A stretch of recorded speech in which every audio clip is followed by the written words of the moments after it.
Hey YouTubers, Lil Bam coming to you with another Bam's Reptile video. Today's talk is about bearded dragons and their care. Bearded dragons are really good reptiles to have as far as pets. They're very calm, and they're just great pets all around. First, let's talk about substrate. A lot of people they put their bearded dragons on sand and other type of substrates. I don't agree with sand. I think that sand causes a lot of impaction and other problems with them. Some people use paper towels, which is easy cleanup. Some people do turf, towel. There's all kinds. Me personally, I would do either a kitchen cabinet liner because it's so simple to clean, or I would use like a sand mat.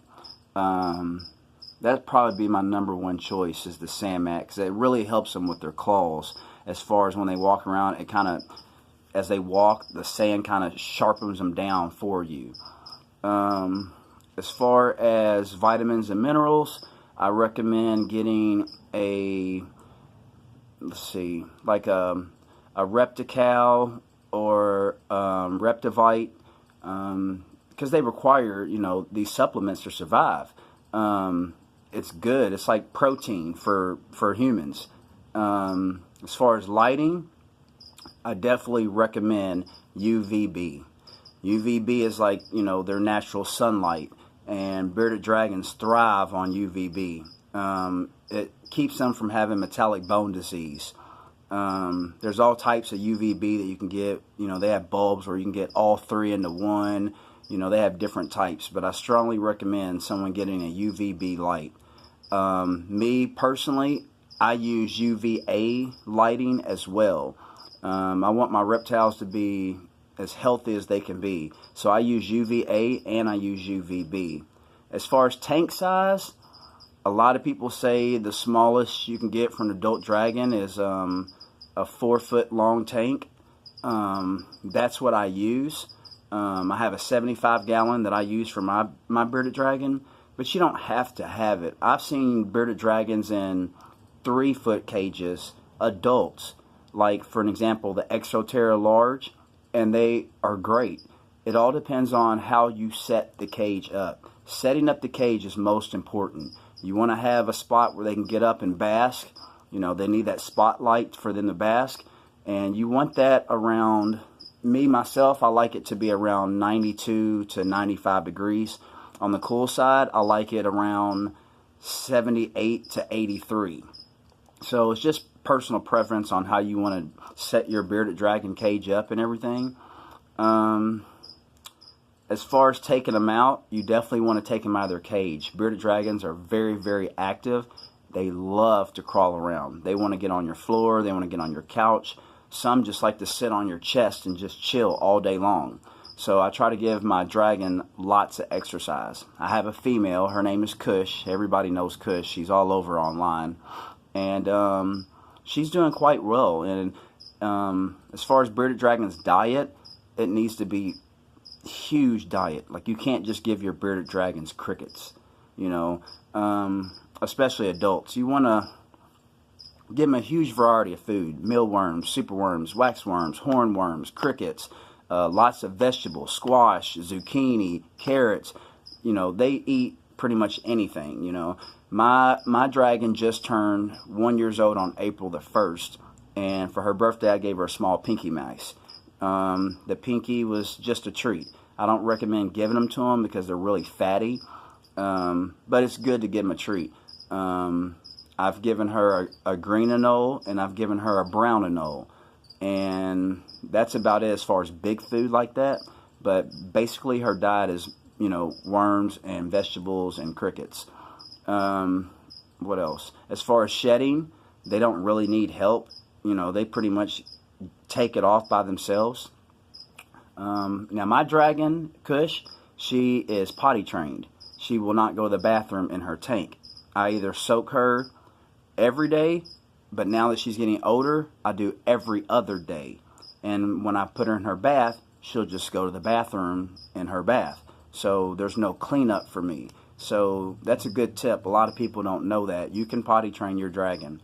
And bearded dragons will drink out of a water bowl. As a matter of fact, I have a video of my bearded dragon drinking out of a water bowl. Do I have one in her tank now? No, because she gets her water and most of her nutrients out of the vegetables, like turnip greens, collard greens. A lot of people give their dragons kale. I don't recommend giving bearded dragons kale because it doesn't really have a lot of nutrients in it. And the worst you can do, never give your bearded dragon iceberg lettuce. Why do people keep giving their bearded dragon lettuce? I don't know. Maybe because it's cheap or they just got it lying around, but there's no nutritional value in it. What else? Background. I like going with like a cork bark or a reptibark, something where the bearded dragon can climb onto instead of just having glass or a poster in the back. But like I said, this is my opinion and the way that I raise my dragon. Everybody is different, so you know, it's really up to you, but this is the best thing that I know to do. I used to own 3 pet stores. I've had reptiles my entire life. I'm from the country of Nicholasville, Kentucky, and then I moved to Louisville, and now I'm in Gallatin, Tennessee. And when I was in Louisville growing up, you know, all I did was go to creeks and get lizards and other animals, and man, it drove my parents crazy. But you know, especially when I got my Cayman alligator. Wow, Mom was so spooked she wouldn't even clean my room. But anyway, back to the dragon. I'm gonna let you look at my setup, and we'll talk a little bit about that. This is my bearded dragon setup. It is a 75 gallon. Now I had the Zoo Med double domes on top, but on my tank it's a top open tank, so moving the lights kind of got tiring. So what I did was I just went with the Zoo Med Nano, and when I first got Kush I was running 450 watts of heat. Now I have a 100 spot, a 100 heat, and then I have a 60. So right now I'm only running 260, and her temperatures are perfect. I recommend only using a digital thermometer. She's got a 4-foot UVB light from Zoo Med, just the 10.0 for the desert. And her background is all cork. I can't remember who I ordered from. I know the background is Zoo Med, but I bought I think I bought, I don't know, 5 or 6 pounds of cork bark, and I just kind of sewed them in and, you know, did my thing. There she is. Say hey, Kush.